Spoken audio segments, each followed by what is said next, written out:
안녕하십니까, 이진우입니다. 우리나라 직장인들이 가입하고 있는 퇴직연금, 지금까지 쌓여있는 돈이 얼마나 되는지 봤더니 한 255조 원 정도 되는군요. 이게 노후자금인데 이거 굴러가는 수익률이 연 1%대로 매우 낮다 보니까 이 수익률을 좀 높이는 방안이 필요하다는 지적이 자주 나옵니다. 이 수익률을 높이는 방안 중에 하나로 거론되는 게 디폴트 옵션이라는 건데요. 오늘은 이 디폴트 옵션이라는 건 뭐고 도입했을 때 어떤 장단점이 있는지 살펴보겠습니다. 휴대전화 요금 25% 할인받는 방법이 있는데도 못 받고 있는 분들이 꽤 많습니다. 어떻게 할인받을 수 있는지 귀를 잘 기울여 보시면 오늘 좋은 정보 알아가실 수 있을 것 같습니다. 은행 가서 돈 빌릴 때 이자가 대략 10%에서 20% 사이 이렇게 빌리는 걸 중금리 대출이라고 하는데요. 정부가 중금리 대출의 금리 상한선을 내리고 몇 가지 요건을 완화하기로 했다는데 이게 무슨 말인지, 나에게는 어떤 영향이 있는지도 짚어보겠습니다. 5월 19일 수요일 손에 잡히는 경제, 광고 듣고 바로 돌아오겠습니다. 네, 중요한 경제 뉴스들 정리해드리겠습니다. 오늘은 부처님이 오신 날이라서 부처님을 섭외하고 싶었는데 섭외 실패해서 못 모셨고요. 대신 이분들이 오셨습니다. 에셋플러스의 김치영 경제뉴스 큐레이터, 손에 잡히는 경제 박세훈 작가, 그리고 김현우 행복자산관리연구소장, 어서 오십시오. 네, 안녕하세요. 어디까지 이게 커지는지 보겠습니다. 써드리는 대로 읽긴 읽을 거예요 이제. 김치영 큐레이터가 갖고 온 소식부터 보겠습니다. 이거 재밌네요. 퇴직연금의 디폴트 옵션이라는 제도를 도입합시다 라고 주장하는 증권사, 자산운용사 등등과 그게 말이 됩니까? 라는 은행들이 싸우고 있는 그런 형국이라죠. 이게 뭔지부터 일단 좀 알아봐야 되겠어요. 싸우고는 있는데 디폴트 옵션 도입할 거면 은행하고 보험사 쪽은 자기네 의견도 듣고 해라 이런 거고요. 예, 약간 제도를 보완해서 해야 된다라고 싸우고 있는 거고, 아마도 디폴트 옵션을 도입하는 거에 대해서는 어느 정도 서로 공감대가 형성돼 있는 것 같기는 하거든요. 예. 그래서 보완해서 할 것이냐 아니면 그냥 할 것이냐 가지고 좀 싸우고 있는데 디폴트 옵션이라는 게 원래 디폴트라는 게 기본값 이런 의미지 않습니까? 원래 처음부터 그냥 그렇게 시작하는 거, 세팅돼 있는 거 이런 건데, 내가 안 건드려도 이렇게 돼 있는 거. 그래서 이제 퇴직연금을 운용할 때 일종의 기본값을 두는 걸 말합니다. 그러니까 가입자가 내가 이렇게 운용하겠습니다라고 얘기를 안 하면 기본적으로 세팅된 값으로 그냥 운용을 하겠다라는 거거든요. 말없이 앉아 있으면 오늘의 메뉴 주는 거죠, 그냥. 네, 그렇습니다. 식당 가서. 그러니까 퇴직연금이 좀 어려울 수는 있는데 DB형하고 DC형으로 나뉩니다. DB는 원리금 보장이다, 이렇게 보시면 되고요. 회사에서 알아서 굴리고 많이 잘 굴려도 회사가 갖고, 못 굴리면 회사 돈으로 틀어박는 거니까 근로자랑 아무 관계 없죠. 그렇습니다. 그다음에 DC는 확정 기여형이라고 해서 원리금 비보장형이고, 자기가 알아서 투자 상품을 골라서 운용을 해서 손실이 나도 본인 책임, 수익이 더 나면 좋은 거고 이런 거거든요. 근로자가 스스로 굴리는 게 DC형이다. 그게 문제네요. 셀러리맨이냐 자영업자냐 이 차이네요. 근데 이제 DC형의 경우에 이게 잘 몰라서도 운용을 잘 못하고, 그리고 운용을 하라고 해놨는데도 수익률이 딱히 높지가 않아서 이걸 좀 어떻게 보완할 수 있는 방안이 있지 않겠느냐라고 하는 게 이제 디폴트 옵션입니다. 그래서 해외에서 주로 이제 디폴트 옵션이라 그래서 기본값을 주고 특별한 지시가 없으면 그걸로 운용을 해서 꽤 높은 수익률을 보이고 있으니 우리도 도입을 해보자라고 논의가 있었고요. 꽤 오래됐습니다. 한 10년 정도 이 논의가 있었던 걸로 제가 기억이 되는데요. 지금 국회에 관련법 3개 정도가 올라가서 이게 통과가 되느냐 마느냐의 과정인데, 그 안에 아까 말씀드린 대로 보험하고 은행업계에서는 디폴트 옵션에도 원금 보장형을 넣어야 된다. 그리고 금융업계에서는 DB형이라고 그래서 원금 보장형이 따로 있는데 굳이 또 왜 DC형에다가 원금 보장형을 넣으려고 하느냐라고 싸우고 있는 것이죠.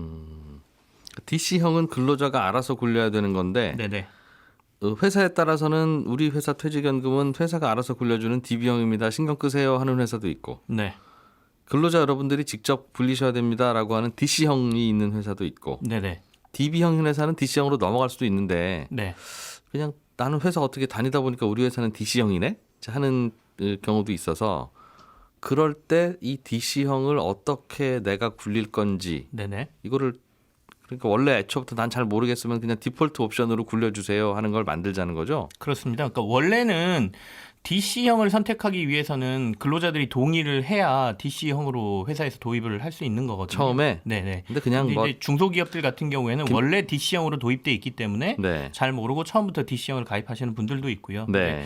큰 회사들 같은 경우는 대부분 DB형으로 가입이 돼 있습니다. 그래서 우리나라 전체 퇴직연금의 구조를 보면 초기에는 한 80% 정도가 DB형, 그러니까 원금 보장형이었고요. 큰 회사들부터 의무화하다 보니까. 네, DC는 한 20% 정도밖에 안 됐었거든요. 근데 지금은 한 7대3 정도로 바뀌어 있습니다. 그리고 네.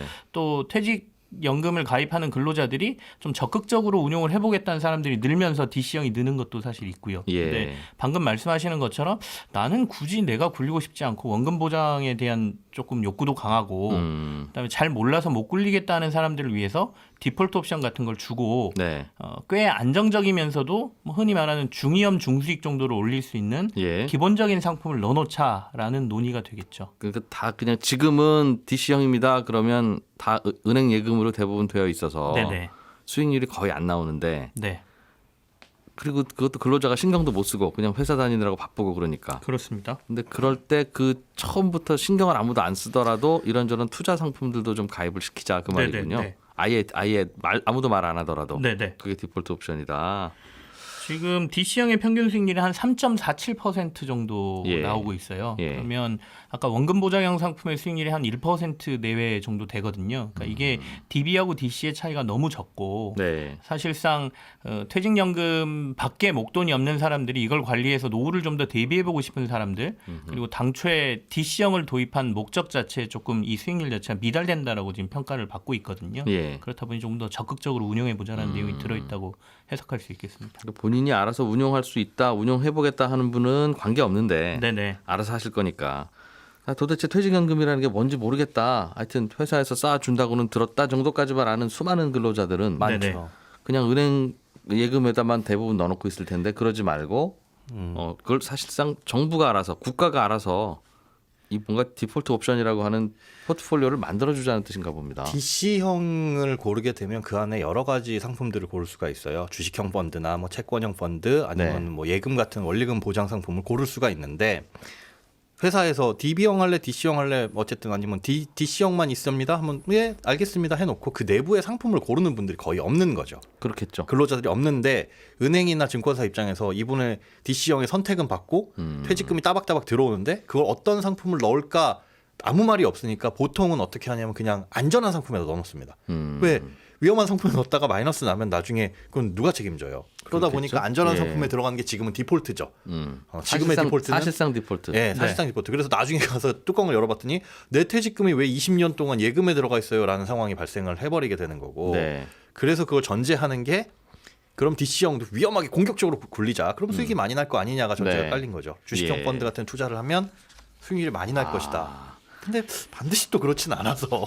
근데 지금 뭐 여러 가지 제도가 좀 복잡해서 이야기가 조금 그렇긴 한데 DC형 자체도 위험 상품의 투자를 굉장히 제한해 놨습니다. 그래서 맞아요. 내가 전체 100%내 퇴직금을 주식형 상품에 넣을 수 없게 돼 있거든요. 예. 그래서 기본적으로 채권 혼합형으로 돌리든지 아니면 주식형 상품을 한 30% 정도 투자를 했다 그러면 나머지는 원금 보장형에 투자를 할 수밖에 없도록 제한이 돼 있거든요. 네. 그래서 투자업계에서는 기본적으로 DC가 그렇게 위험 상품에 아예 다 못하도록 막아놓는데 그것마저도 거기다가 원금 보장형으로 사람들이 계속 돌린다라고 하면 이 차이가 없다 보니까 조금 네. 더 투자형으로 갈 수 있게 제도 자체를 만들어줬으면 좋겠다라고 계속 주장을 했었던 것이고 그게 조금 사회적으로 받아들여지는 분위기가 가면서 디폴트 옵션을 그럼 도입하자 그래서 법 개정까지 지금 국회에 올라가 있는 상황인 거죠. 매년 연말 때쯤 되면 내 퇴직연금은 왜 죽거리 수익률인가 하면서 항상 기사들이 매년 나오니까 네. 답답해요. 그러니까 쥐들도 마음 아프겠어요. 왜 내 꼬리를 가지고 자꾸 말하고. 아무튼 그게 그러다 보니 이제 자꾸 여론이 쌓여서 뭐 그럼 방법이 없냐 그러다가 아예 그럼 처음부터 주식 얼마, 채권 얼마 이렇게 아예 말 안 해도 그렇게 하도록 하자라는 네네네. 건데 반대 논리는 뭡니까? 그거 하자는 거에 대한 반대. 위험성을 일본으로 보는 거죠. 그러니까 DC형 자체도 투자 위험 상품에 제한을 뒀던 거는 퇴직연금이라는 게 노후에 안전하게 쓸 돈을 모아놓은 건데 이걸 위험 상품에 넣었다가 지금이야 주식시장이 막 오르고 있으니까 다들 좋게 보지만 갑자기 위험이 왔을 때 원금이 깨지는 상황이 오면 이거 누가 책임질 거냐라는 게 1번이에요. 그래서 퇴직연금은 안전하게 관리해야 된다라는 기조를 유지해야 된다는 것이거든요. 그래서 예. 보험하고 은행업계에서는 디폴트 옵션을 도입하더라도 그 안에 안정보장형 상품을 기본적으로 넣어줘서 그것마저도 그 퇴직연금 가입자들이 선택할 수 있게 해주는 게 맞지 않느냐라고 주장을 하고 있는 겁니다. 그럼 또 근데 디폴트 그게 아닌 게 되는 디폴트가 아닌 게 하여튼 나는 모르겠고요. 내 퇴직연금은 알아서 회사에서 굴린다고 들었어요라고만 네. 생각하고서 아무 터치를 안 하는 분들한테 도대체 디폴트 값을 뭘 줄 거냐가 고민인데 그렇죠. 그 중에서도 선택을 하게 만들면 그부터는 디폴트가 아니죠. 그러니까 이제 다시 또 투자업계에서는 이게 무슨 디폴트 옵션이냐라고 하고 있는 거고요. 그래서 지금 법이 한 3개 정도 국회에 올라가 있는데 네. 민주당 쪽에서 올린 법안 2개는 아까 앞서 제가 말한 것처럼 진짜 디폴트 옵션과 관련된 부분이고 보험하고 은행업계가 이제 그 안전보장형을 워낙에 강하게 요구하다 보니까 알겠어요. 국민의힘 쪽에서 안전보장형이 들어가 있는 걸 올렸고요. 근데 어떻게 보면 업권 간의 싸움일 수도 있습니다. 이게 그러니까 솔직히 원금보장형에서 빠져나가면 이게 금액이 한 70%가 지금 은행하고 보험업계 퇴직금이 다 보관돼 있거든요. 네. 이 돈이 이제 증권사나 자산운용사 쪽으로 가면 수익의 문제가 생기기 때문에 그러니까 하는 근로자들이 부분이 쌓아놓은 퇴직연금 이걸 가지고 은행들은 은행 예금에다 굴리고 싶은 거고 네. 그래야 많이 남으니까 증권사는 증권에다 굴리고 싶은 거고 그래야 본인들이 돈 버니까 네. 보험회사는 보험에다 굴리라고 하고 그런 거 아니에요 지금? 네. 뭐 사실 그게 핵심이죠. 네. 업권의 싸움이 있는 겁니다. 그런데 이제 왜 은행이 받아서 왜 은행 걸로만 그렇게 굴리냐 이제 그런 걸 거고 네. 은행이 영업 잘하니까 그건 은행 영업 잘하는 이유는 뭐예요? 퇴직연금 영업을 기본적으로 주계자가 은행에 있기 때문에 그렇기도 하고 기업들이 대출 받으러 대출 자주 받으러 가잖아요. 기업들이 주식 투자할 일은 없으니까. 그럼 대출 받으러 가야 되면 대출 받으러 가는 은행에서 대부분 대출은 좀 해드리긴 해드릴 텐데 그럼 퇴직연금을 저희 걸 좀 가입을 해주시든가 마시든가 좀 그런 얘기를 하니까 100이면 100 그렇습니다. 그래서 다 은행에 가입하시는 기업들이 많이 있어요. 그러게요. 아무튼 그런 이슈가 있군요. 네, 박세훈 작가가 준비해 오신 아이템이 휴대폰 요금 25% 할인. 네. 이거 무슨 얘기입니까 이게? 할인을 받을 수 있는데 못 받는 국민들이 많다고요? 예, 1,200만 명 정도 된다고 어제 보도자료가 나왔죠. 1,200만 명이요? 네. 그럼 이 지금 모여 있는 4명 중에 한 명은 명은 못 받고 지금 있는 거죠. 뭐 받을 수 있는데 못 받고 있는 거죠. 저는 받고 있습니다. 저도 받고 있긴 합니다. 그럼 둘 중에 하나인가요? 저도 대답해야 되나요? 저도 받고 있는데. 저는 알뜰폰이라서 더 받을 것도 없다면서요. 아 여기는 좀 다르군요. 뭐 통계의 함정. 알려주세요.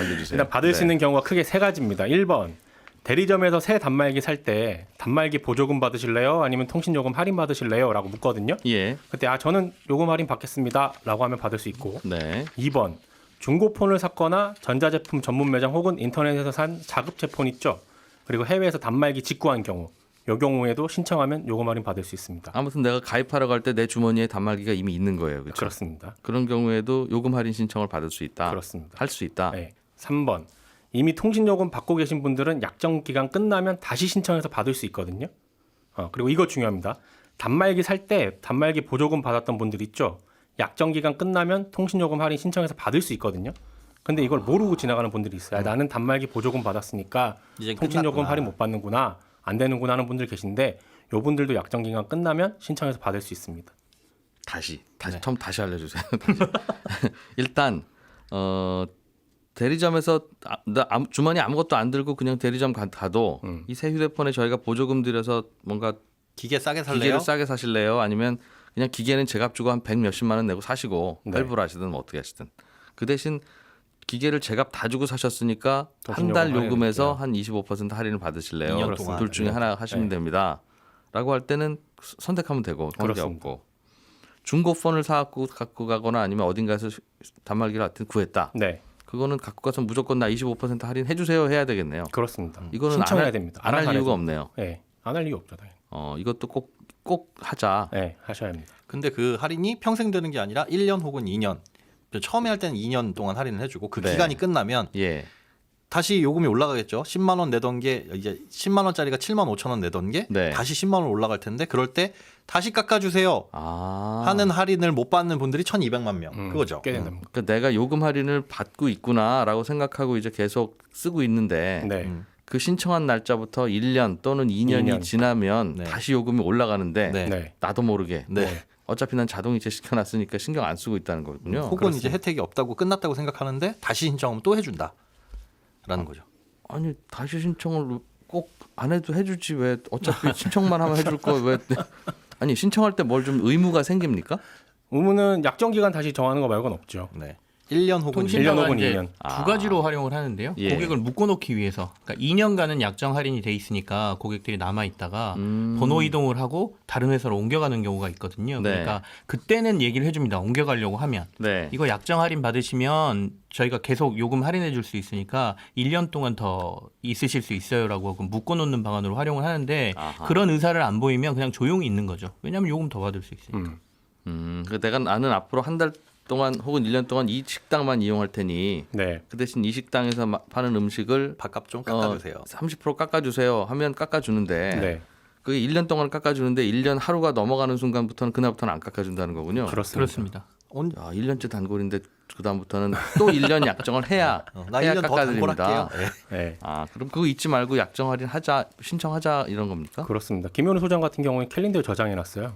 네. 몇 월 며칠 다시 신청하는 날. 3월 18일 선택 약정 끝 이렇게 저장해 놔서 2021년 네, 3월 18일 날 거기 끝났거든요. 네. 2023년에 다시 또 저장돼 있습니다. 그런데 한 가지 또 걱정은 있긴 합니다. 2년 쓴 단말기를 네. 앞으로도 그럼 1년 또는 2년 동안 더 쓰겠습니다라고 약속을 해야 되는 건데 네. 계속 25% 할인 받으려면. 예. 근데 폰이라는 게 망가졌다. 중간에 바꾼다. 2년이나 썼는데 앞으로 1년 또는 2년 동안 이 폰을 계속 쓸 수 있을까가 불안하니까 약정을 못 걸고 네. 위약금 때문에. 네. 그래서 이제 할인 못 받는 건데 그거는 그 계산은 어떻게 합니까? 위약금이 혹시 너무 많지는 않아요? 위약금이란 이게 건 없어요. 위약금이라기보다 약간 반환금 개념으로 보시면 되는데 그거나 소비자 입장에서. 그렇게 하죠. 이게 계산식이 조금 복잡해요. 네. 그래서 어제 과학기술정보통신부 쪽에 문의를 했더니 담당 사무관께서 친절하게 계산을 다 해서 보내주셨어요. 와. 김성희 사무관님 감사드립니다. 이 사적인 얘기. 아니 근데 정말 내가 사용한 기한이 얼마냐에 따라서 이렇게 위약금이 조금씩 다르게 나오는데 네. 그냥 결론부터 말씀드리면 그 어떤 경우도 내가 할인받은 금액 이상을 내는 위약금은 없습니다. 그럼 이건 무조건 하는 게 좋군요. 그렇습니다. 그냥 약정. 할인받은 만큼만 다시 토해내면 되는데 네, 했다가 내 예를 마음 바뀌면 네. 위약금을 내더라도 네. 그동안 할인받았던 것보다 더 내지는 않으니까. 그렇습니다. 예를 들면 5만 원짜리 요금제를 가입을 했다. 네. 그럼 할인 금액이 대략 한 12,500원이죠. 네. 1년 약정하고 6개월 사용한 후에 해지를 하면 누적 할인액이 한 75,000원인데 네. 위약금은 5만 원 냅니다. 그 얘기요, 맞아요. 그러니까 야 이거 2년 된 단말기 1년을 더 쓸 수 있을까 고민하지 말고 무조건 더 쓰겠다고 약속하고 할인 받고 네. 혹시 못 쓰게 되면 근데 그렇습니다. 그거는 그동안 할인 받았던 거 중에 토해내면 일부를 토해내면 되는데 됩니다. 네. 네. 그게 차라리 계산해 보면 항상 낫다. 괜찮습니다. 예. 그럼 나 이런 사실 모르고 약정 할인 신청을 안 해서 벌써 내가 이게 단말기 2년 7개월째 쓰고 있네. 네. 지나간 7개월 동안은 25% 할인을 못 받았겠는데 그렇죠. 그럼 소급은 다시 소급해서 좀 주시오. 다시 할인액을. 안 해줍니다. 야 그거 해줘서 목돈 주면 참 좋겠는데. 알겠습니다. 그럼 소비자들은 진짜 1년, 2년 약정한 후에 네. 그 약정 끝나는 날짜에 나 다시 전화해서 연장하든가 해야지 네. 하는 걸 정말 캘린더에 적어놓는 수밖에 없겠네요. 네. 그렇죠. 통신사 쪽에서는 그 기간 끝나기 전, 후 문자를 예. 한 번씩 보내준다고는 하는데 네. 스팸으로 이렇게 넘어가는 경우들도 있고 대충 보고 넘어가는 경우도 있긴 해요. 그래서 이걸 좀 자동으로 해주면 참 좋겠는데 그냥 안 해주고 있어요. 전화해서 약정 계속 하실 겁니까만 해도 그렇죠. 할게요. 계속 할인 받을게요 할 텐데 네. 새 단말기 나왔으니까 바꾸라는 전화는 참 많이 오시던데. 근데 사실은 제가 이 통사라도 또 이익 나는 전화만 하지 꼭 손해 나는 걸 하겠어요. 그렇죠. 지금 1,200만 명 분의 할인이 다 곧 자동으로 들어가면 어휴. 조용히 있으면 할인 못 받는 상품들이 꽤 생기고 있어요. 네. 마지막으로 이 소식 좀 하나 좀 보죠. 김치영 큐레이터께서 준비해 오신 건데 김현우 소장이 소장입니다. 준비했습니다. 산업 간 협업 상품 얘기. 이게 뭔가요? 협업 상품 얘기요? 예. 예. 저희가 요즘 편의점이나 이런 데 가서 보면 뭐 그 여러 가지 상표를 두 개를 섞어서 마치 그 하나의 상품인 것처럼 하는 상품들이 있거든요. 그러니까 대표적인 게 이제 상표 얘기를 좀 해서 그런데 곰표 맥주라든지 아니면 매직으로 모양으로 생긴 음료수라든지 이런 것들이 있습니다. 유성 매직처럼 생겼는데 따먹으면 음료수더군요. 그래서 굉장히 이색적인 마케팅이 되면서 사실 요즘 유행을 하고 있는데 구두약처럼 생겼는데 뚜껑 열어서 먹으면 초콜릿인 것 같아요. 예, 그런 건데요. 그게 이제 소비자를 자칫 잘못하면 위험에 빠뜨릴 수 있다라는 문제가 좀 제기됐어요. 특히 어린이들 같은 경우에. 그러니까 최근에는 그 우유 모양의 바디워시도 나왔거든요. 저 봤어요. SUU. 거꾸로. 예. 거꾸로. 그래서 해외에서는 이게 굉장히 그 우리나라로 치면 식약처 같은 데에서 규제를 강하게 하는 상표 표시법입니다. 그래서 아이들에게 혼란을 줘서 사고를 일으킬 수 있는 것 같은 경우는 절대 출시하지 못하도록 돼 있거든요. 그래서 그게 샴푸통인데 뚜껑 열어보니까 우유야. 이건 재밌네. 그런데 그거는 괜찮잖아요. 네, 어린이들이 마셔도 우유니까. 그렇습니다. 근데 거꾸로 예를 들면 우유 가게 샴푸가 들어있다. 그러면 이제 헷갈릴 수 있다는 거군요. 예, 그래서 지금 식약처에서 식품 등의 표시 광고에 관한 법을 이제 조금 개정을 통해서 이런 네. 것들을 막아보겠다라는 것이거든요. 그래서 이건 좀 필요성이 있는 것 같고요. 너무 지금 확산되고 있는 상황이 좀 벌어지고 있어서 네. 그래서 이 피해를 예방하기 위해서는 법이 개정돼야 되는데 법이 개정되기 전까지는 시간이 좀 걸리는 상황이라 조심하자. 지금 업계에 여기에 대해서 조금 더 그 자제를 좀 공고하겠다라고 지금 하고 있는 상황입니다. 예. 김현우 소장님, 이 중금리 대출 관련한 얘기가 하나 또 네. 준비해 오신 게 있는데 이거는 정부에서 중금리 관련한 이런저런 요건과 금융회사에 대한 의무를 좀 바꾼다는 게 뉴스로 나왔더군요. 네, 낮춰준다는 겁니다. 중금리 상한. 그러니까 중금리라는 게 그냥 중간 정도의 금리 이렇게 어렴풋하게 알고 있는데 실질적으로는 금융 권역별로 정해놓은 금리가 있어요. 예. 상한선. 요 금리 안에 들어와야 이건 중금리 상품이고 그런 중금리 상품을 취급하는 금융사에 대해서는 일정 부분의 인센티브 혹은 규제를 완화해주는 제도가 있는데 그 안에 들어오는 아까 예를 들어 뭐 10% 이내여야지 중금리다라고 하는 그 금리 상한선을 3.5%포인트 낮춰준다라는 내용이 이번에 개정안에 들어 있습니다. 그러면 소비자는 뭐가 바뀌는 겁니까? 소비자 입장에서는 금리 상한선이 낮아지기 때문에 그만큼 3.5%포인트 더 높은 대출을 받을 상황이 안 오는 거죠. 그러니까 예를 들면 예전에는 15% 정도가 중금리의 금리 상한이었는데 거기서 한 3.5 깎아가지고 한 11.5% 정도까지만 중금리라고 인정을 하면 시중에 나갔을 때 중금리 상품으로 내가 취급받을 수 있는 이 대출은 11.5로 넘지 않는다는 거. 김현우 소장, 박세훈 작가, 김치현 큐레이터 세 분과 함께했습니다. 고맙습니다. 네, 감사합니다. 예, 저는 11시 5분부터 손경제 플러스에서 다시 뵙겠습니다. 고맙습니다.